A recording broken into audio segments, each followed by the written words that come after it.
Well, welcome back to another episode of Streaming Without a Paddle. I'm Andrew. And I am Ted, and Merry Christmas season. It is upon us. It is, and I'm feeling it, Ted. I am. Our family got a rescue kitten, and she has just brought a lot of joy to this household in the last month since she's been here. And now that Christmas is upon us and things are being pulled out, there's nothing that says energy like a 14-week-old kitten and running around. So, but yes, Merry Christmas. And on that, we are visiting Spirited, starring Ryan Reynolds. I'm going to back that up. Starring Will Ferrell and Ryan Reynolds. I'm going to give credit where credit is due here. Yes. But they and are Octavia Spencer. And Octavia Spencer, who Ted had the opportunity to work with. So there you go.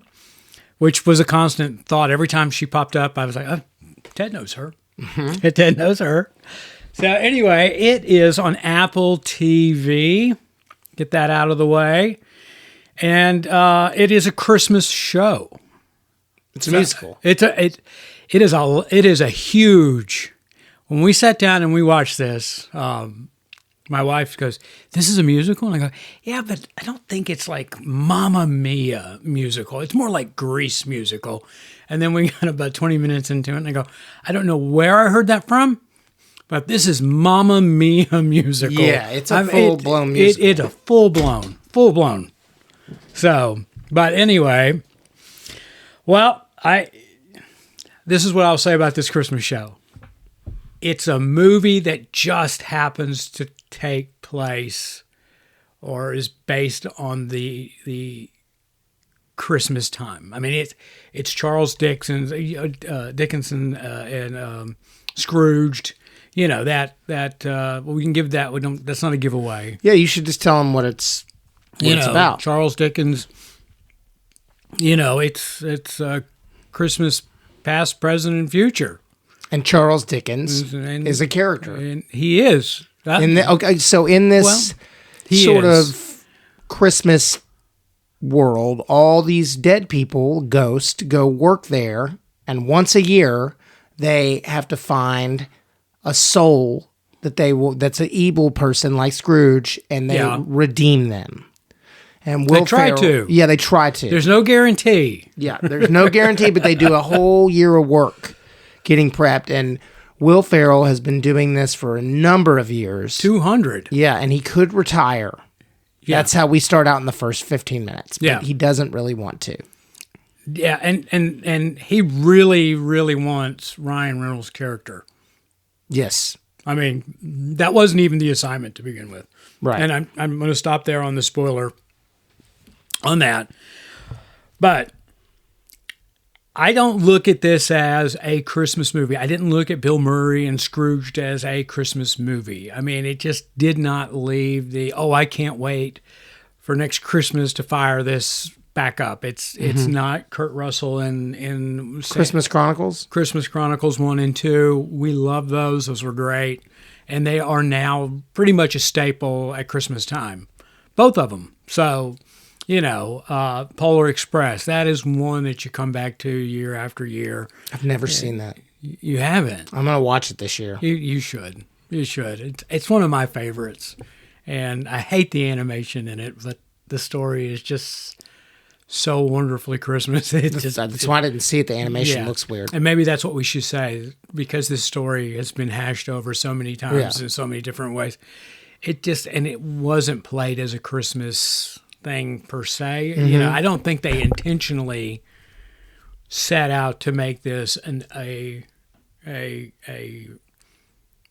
Christmas tradition movie. I think they set out to really entertain people on an old story. Okay. Because I could not see it next year. But having said that, I'm going to go out and say I really liked it. I really did. I really liked it. I liked it because it, one, was a whole new dimension of acting for Will and for Ryan. The Green Lantern, the Deadpool, all those lines that Ryan, Hitman's Bodyguard's and Hitman's Bodyguard's wife, and all those movies, Ryan Reynolds plays a smartass. And everything is out of his mouth is sarcasm and little one-liner and, boom, boom, boom.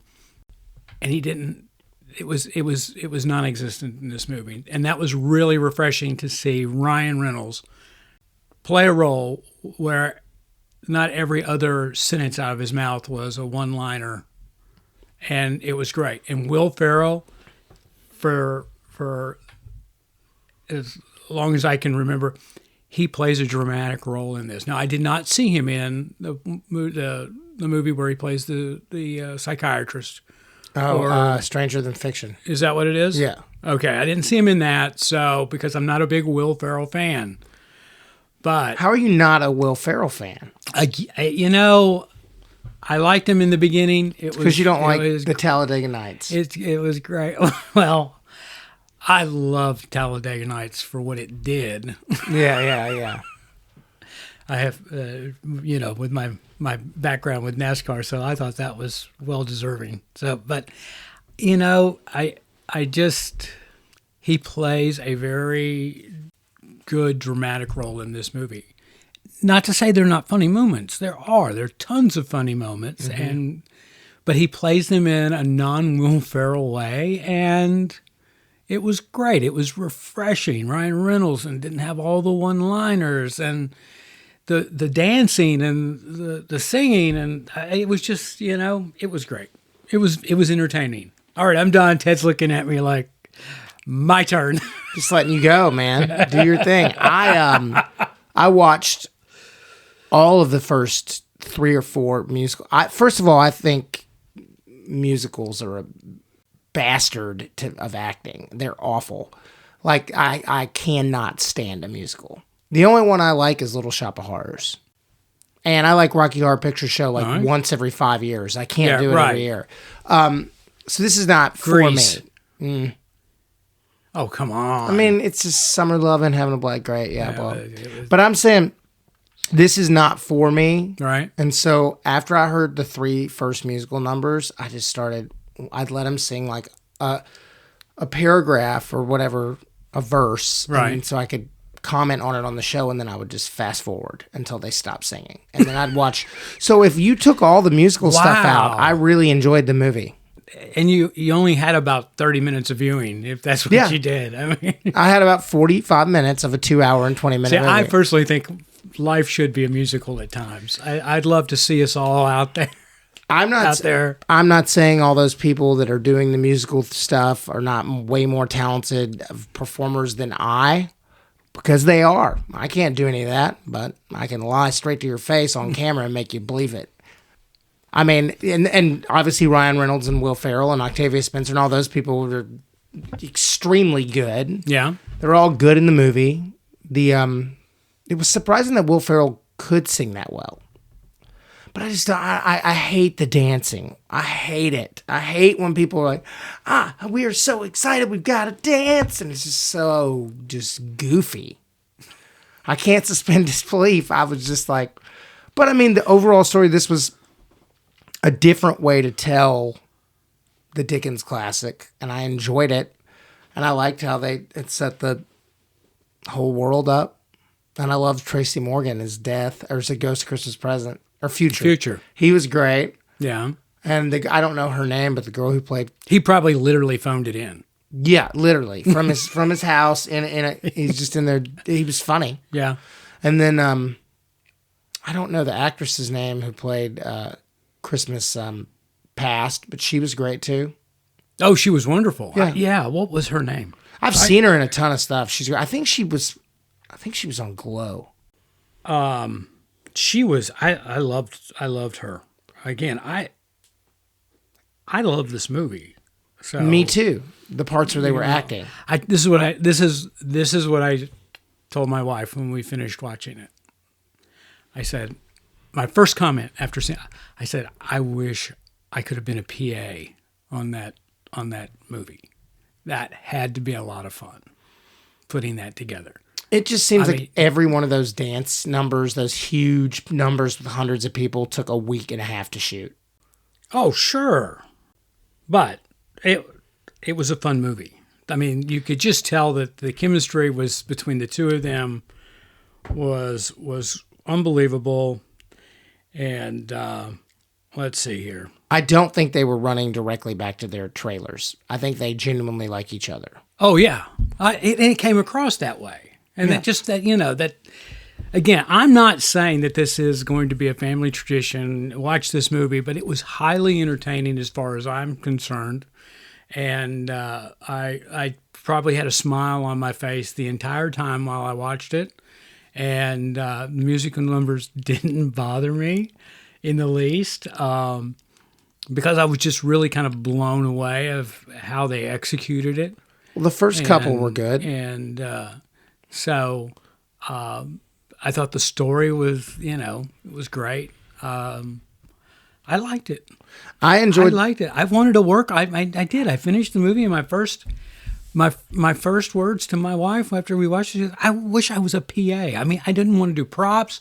I didn't, I would just want the lowest position on that crew so you could really actually enjoy it. Because if you're, doing props or effects, or you get so bogged down, you've got a job to do. So you're doing your job, you miss certain things, but as a PA, you're just standing there waiting for somebody to tap you on the shoulder if the camera's rolling. And you get to enjoy more of it. That is, unless, you're the designated PA runner and they stick you in a van and you have to go get some coffee. Can you go pick this up? Oh, yeah. I want to be a set PA. That's I should say that. That's like the worst thing is you always feel bad. They always come like, can I get you anything? And it's like, no, man, craft services, I got it. It's okay. It's over there. You don't need to get me anything. Thank you, though. That's what I wanted to be. And I'm going to clarify that, a set PA on this movie, because it was fun to watch. There was so much to pick up on from a learning experience, and it just had to be fun. It had to be fun. I'm sure it was fun to act in. Yeah. I mean, I can't sing or dance, so I don't know. But it was. Have you tried? Yeah, I fail. I've not done well at it. Yeah, I recommend it for people who love musicals and who like Christmas movies. See, I don't even think you have to like musicals to like this movie. I'm not a big musical guy myself. Did not care really that much for Mamma Mia. You named off all the ones that I enjoyed. Rocky Horror Picture Show, and you're right, absolutely right. Every 5 years or so, it's a fun thing to watch, especially at maybe every 10 years now at my age, because I've seen it so many times. But Grease will forever be probably my most favorite. Here's my favorite musical. Tom Cruise, Julia Huff, Rock of Ages. That was awesome. Yeah, that's pretty fun. That was great. Okay. That is my favorite musical. I'll just say it right now. So this is not my favorite musical, but this was a good movie. I'm not going to have to watch it year after year. I got my laughs in, and I can't believe that you didn't.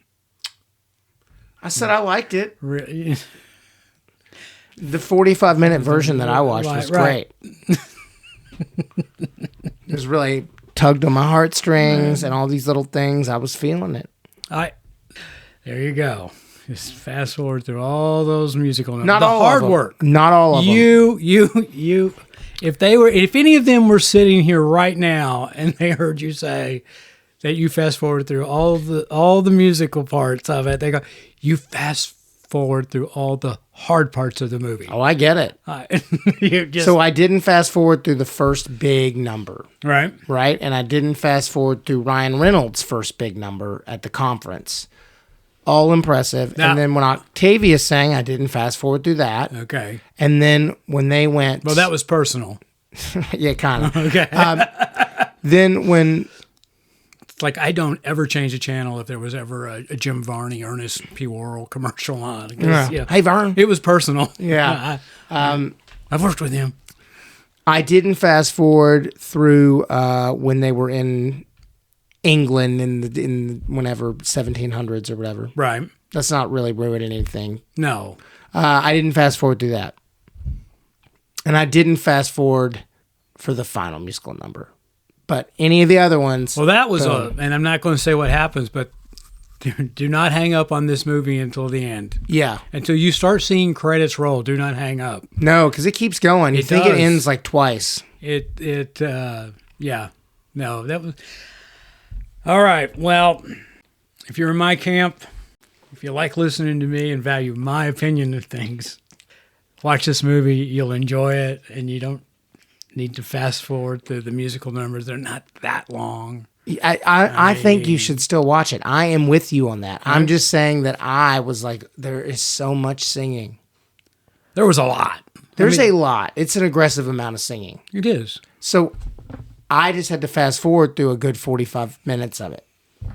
But it's like I wasn't doing it like 4 times speed. I did it like double speed. So I could still tell what was happening. I just didn't care to hear them sing. All right. Well, I say enjoy the dancing, the singing. Yeah, most people love it. Because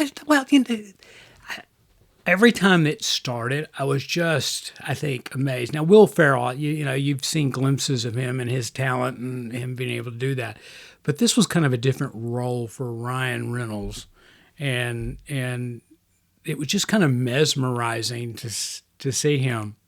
I actually, at one point in the movie during one of the numbers, I did turn to my wife and I said, now this just solidifies the fact that I want to see Ryan Reynolds and Ryan Gosling in a movie together, because Ryan Gosling, you expect the dancing and the singing and, his talent's that deep, but this was different for Ryan Reynolds. And again, what did you think? Did you think it was a different acting style, different character? For him? For Ryan and for Will. I thought there's a really good joke that I laughed out loud on. There's a point where Will Ferrell is he's the ghost of Christmas present. Well, that was his main job. Yeah, that's his main job. But he had to step into the role of Christmas past. Yeah, he had to do a bunch of it, but there's a point where he can make himself seen by whoever he wants. And there's a point when he's at a party in the present Christmas that they're having at Ryan Reynolds' house. And a guy comes up dressed like Buddy the Elf. And Ryan Reynolds goes, this is what he goes, you look stupid. And he goes, what? He's like, you look stupid. And he's like, don't talk to me like that. And he's like, well, he does. He looks stupid. I laughed so hard because he just was committed. I've seen Will Ferrell do stuff like this. Well, I haven't. So there's some movies. If I have, I haven't seen it. Yeah, he needs to do more dramatic type roles. Yeah, there's one more called Everything Must Go. You should watch. It's a really good movie. He's an alcoholic. He keeps having failures, and so his wife, who's in the program AA, locks his stuff out of his house, and she moves or goes somewhere else. So he just sells everything on his front lawn. Okay, what's that called? Everything Must Go. Everything Must Go. All right. Yeah, and that's a dramatic movie. All right. Well, I was really impressed. Again, I'm, and I'll be honest with you all, because I think most people are this way. If you see a movie and you don't like the movie because of the taste that the lead or an actor in it left you with, you just kind of avoid those movies that they're in going down the road. Like Will Ferrell movies, Funny or Die type of movies. I just, once is enough. I mean, it's just like you're beating the same horse with me, and so I tune it out. I just, I get it. It's another Will Ferrell movie, and I'll be honest, if it wasn't Christmas and Ryan Reynolds wasn't in this movie, you just skipped it. I probably would have. And Ryan Reynolds was great. I think Ryan Reynolds is always great. I think, without a question. Yeah, but he sometimes can really lean on that, alrighty then, sort of like. You're right. His sarcasm, his little one-liners, they get a little old sometimes. This is not. He's not sarcastic in this. He's very pragmatic. Is that the right way? Is that? That's a good descriptive word. Yeah, he's just very like, people. Some bad stuff has happened to him, and he's rich, and he just takes care of it, and yeah. Well, see, and that I'm glad you brought that up, because his character, because of his upbringing, his life up to this point, was, without giving anything away, was such a tragedy. I mean, he had a hard life growing up and he fought and he crossed over the line a couple of times and, to get where he was, which in my mind gave his character permission to be sarcastic, to be abusive, to have those one-liners. And it's not there. It's walked right over. I mean, it's just like, okay. Yeah. So, because his dialogue in this movie, it was crisp, it was storytelling, and it didn't have a lot of fillers in it. Yeah. So he was great. And you have to wonder. I mean, you go into the situation where you have somebody like Ryan Reynolds, whose movies do possess, his dialogue possesses a lot of one-liners, little quick snips. And then you've got Will Ferrell over here who does these movies whose actions are basically one-liners, the things that he does in his movies. And both of them were gone. And you have to wonder, though, if because Ryan Reynolds didn't have that to feed off of, I think consciously he just probably didn't do it. I think he consciously was like, you know what, this character's dark and jaded, and like I don't want to be doing my shtick. I think he consciously did it. I think Will Ferrell. So, are you saying? Do you think when they go in, and this movie aside, a typical Ryan Reynolds movie, they go into the process of developing the script with the idea of Ryan Reynolds being in it and putting in all these little one-liners? Or do you think it becomes more of an ad-lib situation on set with him where they just kind of, okay. It's an ad-lib situation. You think so? I guarantee it is. I mean, I'm sure that, like, in my experience, most of the time when you're doing something funny, they're like, hey, if you can give us two that are on script, then you can kind of mess around. Yeah, and that's what I'm saying. And I think him and Will Ferrell probably did that a decent amount. Right. And we'll touch sidebar. Thor. Yeah. For Love or Love and Thunder? Love and Thunder, yeah. They're just I think they got into a scenario where they all read the script. And what's the director? Taika Waititi. Yeah, and he would say, "Okay, we know what's supposed to transpire in this scene. Let's just do it. Let's just create it while we're here. You read the script, you understand what it's supposed to be. We're starting here at A, and we need to get to B by the end of this. Just do it. Because that movie that movie had a lot of unscripted moments in it, I think. A lot of liberties taken. I think you can really tell the more shots you see where they have to hold in a two while these two characters are doing dialogue, it's most likely they ad-libbed that chunk. Like that Ghostbusters, the all-female Ghostbusters. Yeah, didn't watch it. So much of it's ad-libbed. And you can tell because they're locked in a two-shot with two very funny people, and they can't cut. And how well did that do? I think ad-libbing...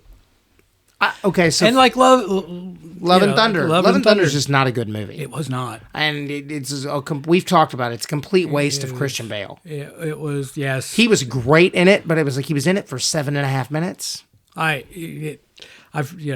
Staying off topic just one more time. I wanted Iron Man to come back after that movie. He was like, all right, dump the Thor. Thor's done anyway. He's not playing Thor anymore, is he? Yeah, I don't know. I read something the other day where, he's had this awakening because he's got the geno for potentially having Alzheimer's or dementia or something like that. What? Yeah. He has the can you test that? Yeah, they're doing this life adventure show for Disney Plus, and part of it was getting blood tests to see what, I guess geno's. I haven't seen it. I'm just speaking from how I interpreted things that I read, and his blood test came back where he apparently has this geno from both parents where, dementia or Alzheimer's, one of the two, is, there's a possibility because it's in him. That's super genetic though, right? So, Alzheimer's is super genetic. I don't know. I didn't go to med school. I don't either. I know nobody in my family's ever had Alzheimer's. I made movies. Yeah, I made movies. That's me too. I'm dumb as I'm dumb, but I can pretend. I can spit out some medical jargon. I am so stupid that I can't even remember lines. So I had to be on the other side. Sometimes it's hard. Sometimes when they're like, start doing lawyer speak or something, it's like, oh my gosh, this is killing me. I cannot do dialogue. I just can't. I have no retention. I have to remember words. Words have always been my failure, unless I'm typing them out. I can type out words and work through it, but other than that, names, dialogue, forget it. None of that noise. None of it. I can sit there and I can play a scene in my head how I want it to go down and type it out and put the words on paper, but I can't remember them after I put them on the paper. I can memorize most anything for about 6 hours, like 4 pages for 6 hours to shoot that, or even 10 hours of shooting of it. But I won't remember it the next day. Yeah. That's why I don't do plays anymore, because it's like, you need to remember this 50 pages of stuff for like a month. And I'm like, I'm not doing that. I can't do that. That's not that I don't want it. I can't. No, I don't. I can't. I have no short-term memory. I mean, I can go meet somebody and they can say, hey, my name is Fred. And I turn around and go off into another part of the room, and I come back and there's Fred standing there. And I go, hey, Charlie? Wow. No, it's horrible. It's horrible. All right. Everybody gets these blood tests to tell them what's wrong with them, and I'm like, I don't really want to do that. Well, he seemingly lives his life at a lot different dimension than I do, and he's really health conscious, and he obviously works out, and he cares about that. I really don't. Yeah. I mean, I was excited this weekend. I found an alternative to Funyuns. So, now I'm excited. It's not even close to the word. I mean, it was a happy dance moment. Wow. I know. I love Funyuns. They hate me, but because I've gotten older, but... You love a Funyun. Well, here's the thing about Funyuns, and this is the last sidebar. We're going back to Spirited. Funyuns are $5 a bag, and I can eat a bag of Funyuns in a single sitting because there's nothing in them and they're air anyway. So consciously, I can't pay $5 for a bag. For air. Yeah, with flavored air. That's exactly that gives you a little burn on the roof of your mouth from chewing on it because it's so rough. It's like sandpaper. So I just couldn't, and then I found this alternative, and it's $1.68 a bag. I'm happy. You're set. I am. I mean, I went. All right, bought a bag. Going to try them out. Tried them out. Turned around, got in the car, drove back to the store, and there's me in my happy cart. What is this alternative? Loaded up. I'm not saying. I'll show you when you leave, but I'm not saying it because I don't want to create a shortage out there. Hey, don't keep your secrets. No, it's I have. That's my luck in life. I find something I like and I'll say it out loud, and everybody will do it, and then they're gone. Your secret is safe with me. I mean, I found a pair of, and I'm going to say this just because of your family relationship to this. My favorite pair of pants in my life was a pair of cargo shorts or cargo pants made by Levi's. Okay. Mm-hmm. I loved them. And I told people about them, and they all got them. And the next year they quit freaking making them, and I jinxed them. That's what I did. I jinxed them. So I'm not telling you about my Funyuns alternative. I'll show you. I'll show you. I'm not telling them. I'll show you the bag. Show me. Okay. But they're great. Anyway, Spirited. We both recommend it. Okay. Yes, and I highly recommend it. And don't expect this to be a gather up the family at Christmas time and make this a tradition, because it's not. It's not the Polar Express. It's not any of the old great animated movies that we all grew up, with Frosty and Rudolph, and it's not that. The Island of Misfit Toys. And I look at it this way. I told my wife because she was kind of down on it. I mean, she said she enjoyed it. She's like you. There you go. She's probably in your boat when it comes to this show. There's too much music. It's just simply that is all there is to it. She loves musicals. I know, but she loves musicals. It was almost like an opera where they just don't stop singing. I think what it was she went into this anticipating, we're going to pick up another family tradition show. And it wasn't that. So that was, I think, her disappointment. But I clearly knew first of all, a musical can't be a family holiday tradition. It just can't, Mm-hmm. But I enjoyed it. I love the music. I love the dancing. And I'm a non-musical guy. I thought it was really, really good. Yeah. I also thought it was good. Yeah, but not really, really not good. really, really good. No, I will never watch it again. That doesn't even qualify as good. No, there's plenty of good movies I don't want to watch again. Let me tell you a little underground Christmas movie starring Ryan Reynolds from 2005. It's called Just Friends. It's amazing. All right. It's a Christmas movie. Okay. I'll have to check that one. Was he sarcastic in it? Yeah, what he has. He was Ryan Reynolds. But but it's the beginning of Ryan Reynolds. So it's what it is that. Him and Amy Smart. Do you know who that is? Yeah. Okay, him and Amy Smart are best friends in high school, and it starts off with them in high school. Oh yes, I've seen this. Yeah, he's a big fat guy. Oh yeah, music executive. Yes. Yeah. I love Goes that back movie. home. Yeah. Anna Faris is in it. Who is next level hilarious. Oh, unbelievable. Well, no. You know who stole the show?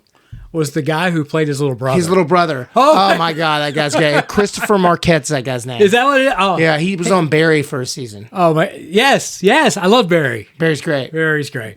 The last season kind of...